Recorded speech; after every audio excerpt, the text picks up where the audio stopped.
programa Constru Business. Constru Business. Oferecimento Engie Plus Construtora e Incorporadora.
Olá, estamos começando mais um programa Constru Business. Muito obrigado pela sua audiência. No programa de hoje vamos falar sobre as ações do Sebrae e a economia brasileira. Nossos convidados, Marco Aurélio Rosas, gerente do Sebrae da Baixada Santista, e Fernando Chagas, cientista político. Muito obrigado pela presença. Marco, estamos próximos do primeiro turno das eleições, né? Logo vamos ter o primeiro turno. Queria que você fizesse uma análise do cenário atual, né? Logicamente a eleição vai ser nas próximas semanas, e as perspectivas para pós-eleição, principalmente no mercado, na situação das pequenas e médias empresas. Importante essa leitura, Barroso. Nós temos exatamente duas situações. A primeira situação é antes das eleições. E como o mercado ele é volátil, o mercado é sensível, às vezes um comentário ou uma intenção daqueles candidatos que se aproximam do segundo turno, eles podem ter impactos no mercado e essa sensibilidade pode trazer impactos também na vida dos micro e pequenos empresários brasileiros. Considerando que as micro e pequenas empresas elas são base da economia brasileira, que representam 99% das empresas abertas neste país, é importante que haja uma observação sobre qual é a política de cada candidato para que esta economia continue, aliás, seja mais forte, mais empregadora e que traga desenvolvimento para o nosso país. Então, antes das eleições, importante observar que o mercado é sensível às declarações dessas pessoas e o mercado pode trazer impactos positivos ou negativos para as micro e pequenas empresas e antes das eleições, para os eleitores observarem criteriosamente qual é a política no plano de governo de cada um dos candidatos. Aqueles que forem eleitos, ou seja, já começa a se desenhar o novo governo, especialmente de políticas públicas para as micro e pequenas empresas, e é importante que a pequena empresa também, ela comece a observar que há oportunidades nos grandes eventos, de associar a sua marca, de associar aos seus produtos daquilo que está acontecendo para despertar aí a curiosidade e a vontade do consumidor em comprar da sua empresa. Outra pergunta, você acha que pode ter alguma empresa ou o próprio consumidor aí segurando alguma compra, por exemplo, como um carro, um imóvel, ou uma abertura de um restaurante, de um bar, de um negócio, segurando com medo do que pode repercutir a eleição, você não acredita que chega a esse ponto? Porque o Brasil continua sendo Bolsonaro, seja Ciro, Simone, Lula, não vai mudar a vida deles. No dia a dia do Sebrae, a gente não percebe essa associação política aos negócios, apesar de que a gente já acabou de falar que tem, sim, impactos importantes. Segundo, a gente tem duas situações aí. Existe um índice chamado Índice de Confiança do Consumidor. E esse índice, ele movimenta sobre a confiança daqueles que estão consumindo de comprar ou não. E esse índice tem aumentado, ao contrário do movimento de abrir negócios ou não, que aí tem a condicionante política e ela é mais forte do que o consumo especificamente. Bom, queria que o Chagas comentasse sobre esse cenário político que pode acontecer. Ele dá uma freada no mercado, ou é que nem o Marco falou, eu vou ter que acordar, que eu costumo falar que eu vou ter que acordar cedo, vou ter que trabalhar, hoje eu tenho 200 funcionários, eu vou ter 400 no começo do ano que vem, e a vida continua, independente de que é lógico que a política Influencia a política nacional de tudo, de preço, de inflação, de financiamento e tudo. Queria que você comentasse se isso pode frear o consumo ou a abertura de alguns negócios. De um modo geral, estou falando de um modo geral e as pesquisas têm demonstrado isso. Antes da eleição, qualquer eleição, e principalmente nessa eleição, o grande investimento ele recua. O grande investimento está esperando uma decisão da eleição, ganhe A, ganhe B, ganhe C. Independentemente disso, o grande investimento que é fundamental para o Brasil voltar a crescer, e voltar a crescer de forma sustentável, além dos 2%, que é a média que nós temos crescido, vai depender muito depois da eleição. Como nenhum dos participantes desse pleito eleitoral para a presidência apresenta um projeto concreto de desenvolvimento econômico, o que o grande investidor está esperando? Esperando que acabe a eleição e ver a proposta do vencedor, para depois voltar a investir. Sem investimento, seja público ou privado, e nesse momento, pela escassez de recursos públicos, é fundamental o investimento privado, seja nacional ou internacional. Estamos dependendo da decisão da eleição. Agora, o mundo vai continuar. Ganhe um, ganhe outro, ganhe A, B, C, D ou E, ganhe quem for, o mundo continue. Agora, todo empresário, o grande empresário, para fazer grandes investimentos de 25, 30 anos, principalmente nas concessões de fora, né? Infraestrutura, ele vai esperar, principalmente nas concessões de infraestrutura, que é para você amortecer o investimento, leva um grande tempo, 25, 30 anos que dura uma concessão. Essa ainda vai levar um tempo para esperar terminar a eleição e a proposta do novo governante. Então, uma outra pergunta, por exemplo, o Lula, 20 anos atrás, quando ele ganhou a primeira eleição dele, né, para presidente do Brasil, a gente conseguiu vender um prédio praticamente em 2 meses, com medo, porque a gente veio de um trauma do Collor e tal. E nesse caso, eu acho que nem o Bolsonaro e nem o Lula representa grande ameaça para a economia ou grandes mudanças, né? Não, a economia, independente, isso é importante, a economia independentemente de quem ganhar. Nós tivemos esse ano de 2022, surpreendentemente, um crescimento além do esperado. Eu mesmo dizia que o crescimento seria de 0,5%. O crescimento vai chegar a 3%, justamente por causa dos investimentos públicos feitos na economia. Não vamos discutir o motivo. Houve investimento público na economia e elevou o consumo. E não elevou o investimento, mas elevou o consumo. E nós vamos chegar a quase 3%. Agora, para o ano que vem, independente de quem ganhar, nós vamos ter uma situação das finanças públicas federais bastante complicada. Nós vamos ter muitas despesas públicas e a receita, que nesse ano subiu muito nos 3 níveis de governo, elas devem cair. Então, isto deve levar a uma retração da economia. Agora, no geral, vamos dizer, na questão de Santos, Porto e Construção Civil, que são 2 molas propulsoras do desenvolvimento econômico da Baixada Santista, especialmente de Santos, Porto e Construção Civil, elas devem continuar melhorando a cada dia. Porque, como o Marcos falou, o consumo está grande. E passando a eleição, você tendo uma tranquilidade política e melhorando o bom ambiente de negócio, a tendência é de você aumentar o consumo, apesar da retração da economia. Só para a gente ir para o nosso intervalo, nós estamos, por exemplo, nos Estados Unidos e Comunidade Europeia, está em recessão técnica, não é em recessão, mas os números comprovam, né, o PIB negativo durante acho que 2 meses, uma recessão técnica, isso pode chegar ao Brasil, mas acho que isso também, depois a gente pode discutir esse assunto, é mais pelo preço dos commodities, pelos problemas que nós estamos passando, no geral, a inflação no Reino Unido de mais de 10%, nos Estados Unidos a 8%, 9%. É isso aí. Vamos para o intervalo, logo a gente volta para conversar um pouquinho mais. Vamos lá.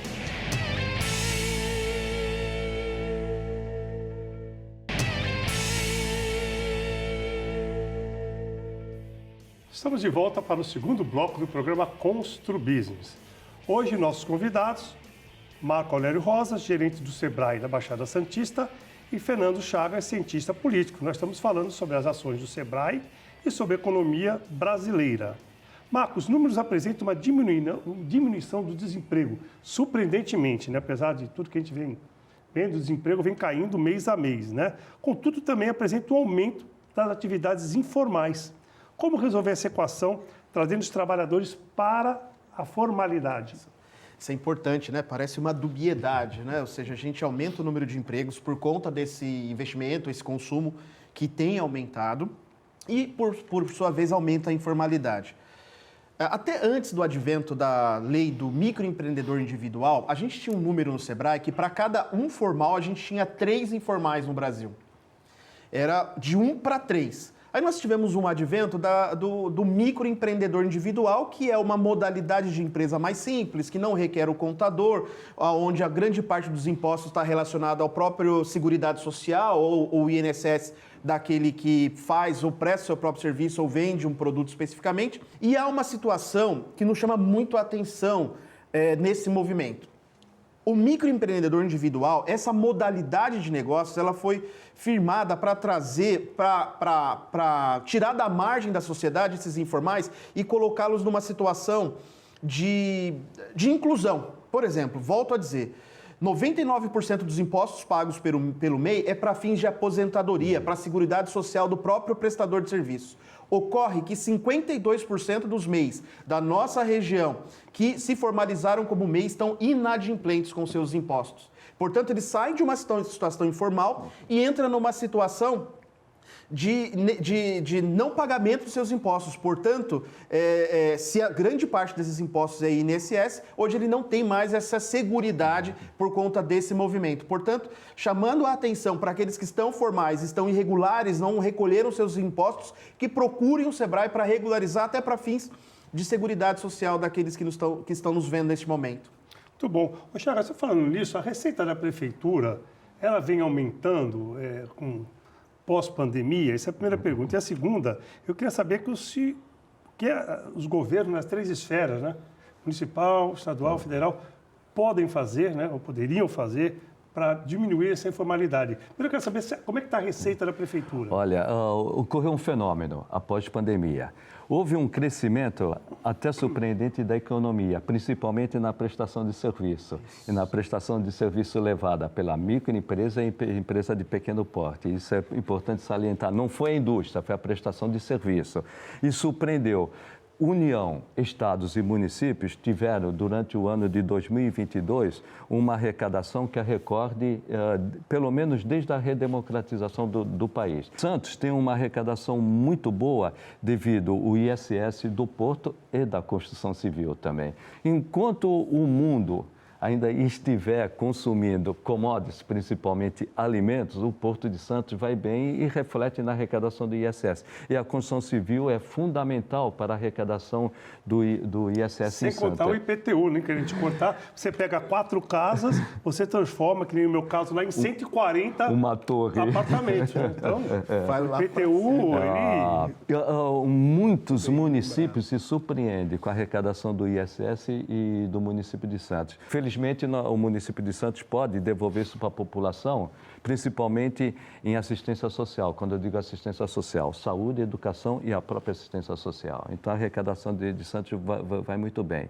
Agora, quanto vamos dizer, incentivar o pequeno empresário, o EPP, empresa de pequeno porte, e principalmente o microempresário e até o MEI, microempreendedor individual, o que eu vejo basicamente a longo prazo, Barroso, eu vejo a longo prazo, educação e capacitação. Nós precisamos urgentemente melhorar a qualidade da nossa educação e a capacitação profissional. E o mundo mudou, o mercado de trabalho mudou. Muitos empregos já saíram do mercado e não voltam mais. Então, e vão continuar saindo. E vão continuar. E nós temos que investir em tecnologia. Só te cortando, o Christian Barbosa, né, o doutor Tempo, senhor Tempo e tal, ele fez uma apresentação há uns 3 anos no meu Rotary, no Rotary Clube de Santos, falando de um fundo mundial dos bilionários, pensando daqui a 20, 30 anos, isso mesmo, como vai resolver o problema dessa população que está trabalhando e que vai ser substituído pela automação. Isso. Existe esse fundo mundial para isso. É uma realidade. É uma realidade. Ou se faz um fundo, ou o poder público, de uma forma geral, incentiva a tecnologia. Esse é o destino. No Porto, qual a tendência do Porto? Automatização. Vamos desempregar? Não, vamos empregar. Como nós vamos empregar? Investindo na educação e capacitação, tecnologia. Tem que ter foco. Tem que focar no Porto, mas no Porto, no trabalho tecnológico. Então, nós temos que preparar para isso a longo prazo. A curto prazo, é tentar, da melhor maneira, incentivar diminuindo a tributação. Da MEI já não dá mais, é o que ele falou. A MEI, inclusive, é importante. O informal, ele constituiu uma MEI, principalmente pela Previdência Social, e pagar, porque em nenhum momento ele vai pagar menos uma Previdência Social do que numa MEI. Então, o que nós podemos fazer é incentivar, fomentar a curto prazo, em termos de, na medida do possível, a desoneração tributária, para que esse informal entre na formalização. O meio que eu vejo é realmente a MEI. Agora, é interessante que muitas vezes as pessoas entram na MEI, mas se comportam como informal. Entrou na MEI, cumpre aqueles 50, 60, 70 reais por mês, que vai garantir o seu futuro uma previdência social mínima lá quando ele se aposentar. Exatamente. Quer comentar alguma coisa? Inclusive o Chagas falou em tecnologia, né? Você vê, hoje a minha empresa, acho que é uma das primeiras aqui em Santos, que tem um sistema hoje voltado para a obra, que é impressionante. Quer dizer, o que eu ganho com isso? Eu ganho tempo, eu ganho agilidade, é a tecnologia...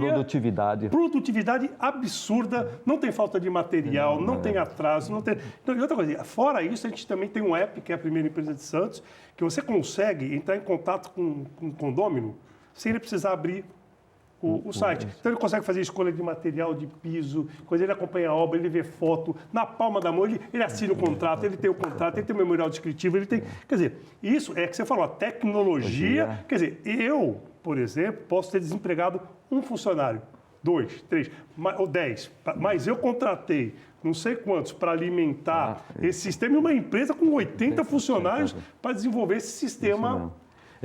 Esse é o caminho. Então, quer dizer, você fecha os postos aqui, mas abre um monte lá, outros lados, né? É isso mais ou menos que funciona antes da gente ir para o nosso break? Barroso, é importante essa discussão que a gente está tendo aqui. Recentemente, a gente fez um movimento e a gente se reunia lá na Associação Comercial, trazendo grandes empregadores de Santos e trazendo o Centro Público de Emprego para escutar aquelas pessoas que empregavam muito e que tinham muitas vagas abertas e fazer um contraponto com as pessoas que se cadastravam procurando emprego no Centro Público de Emprego.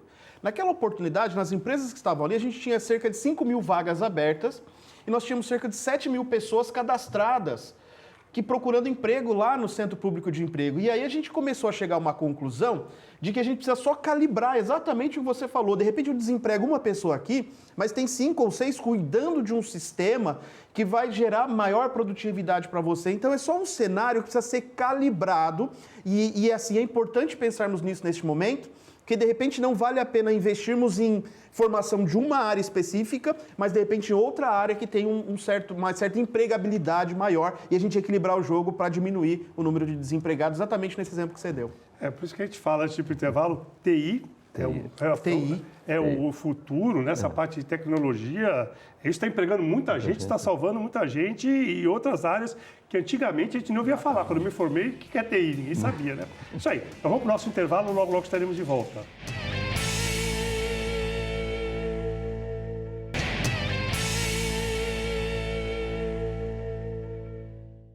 Estamos de volta para o último bloco do programa Constru Business.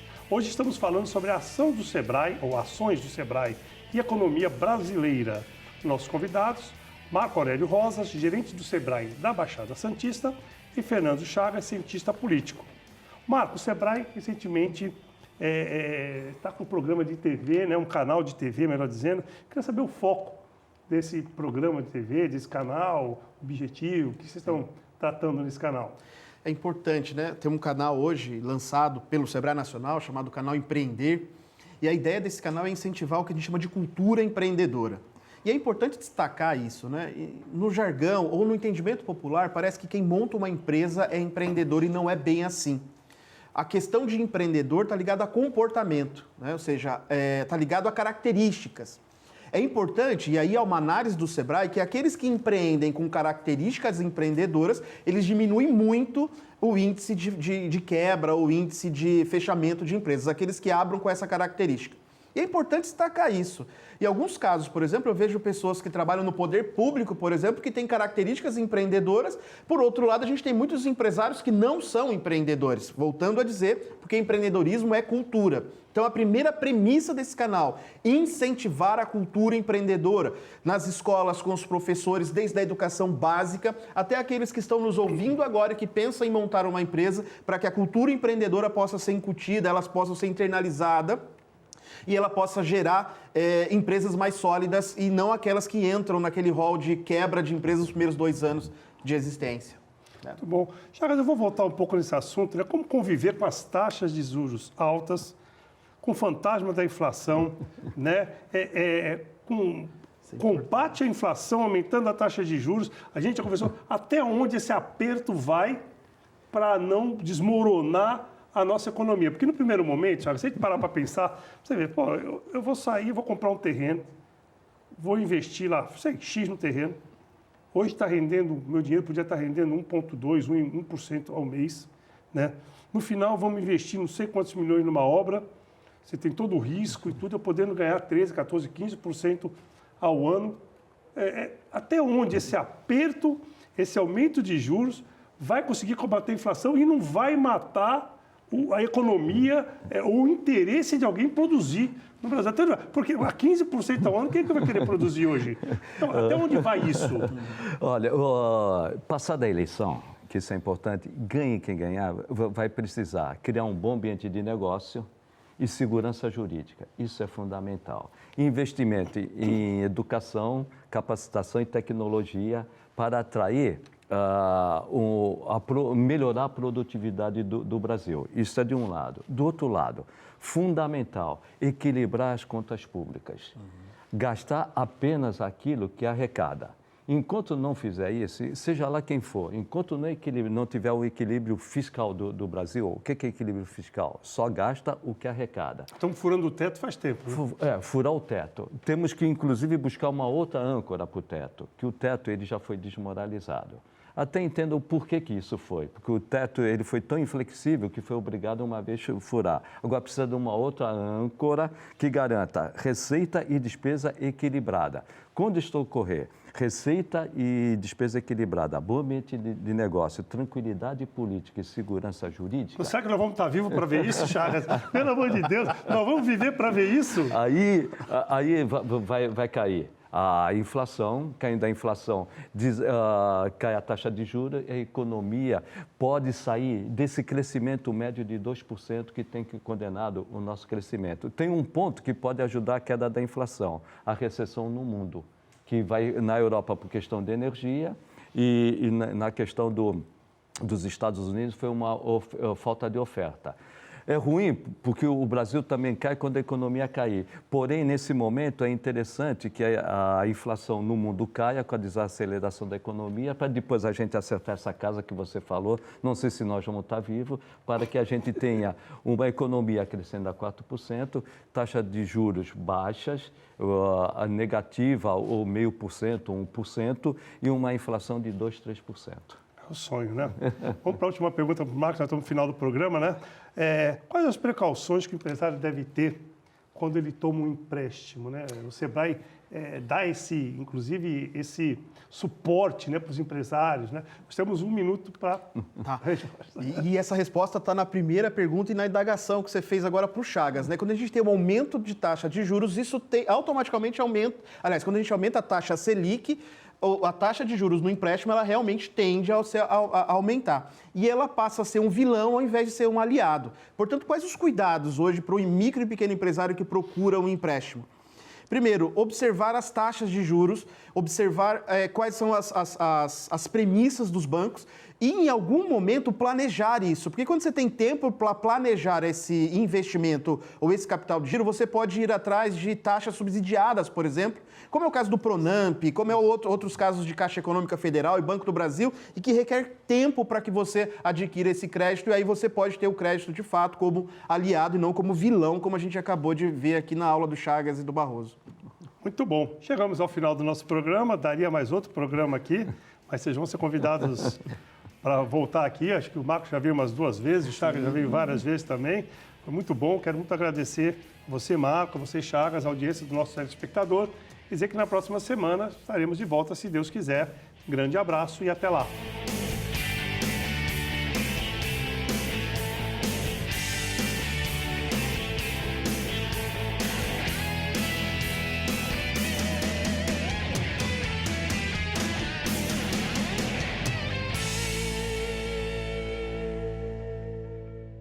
Programa Constru Business.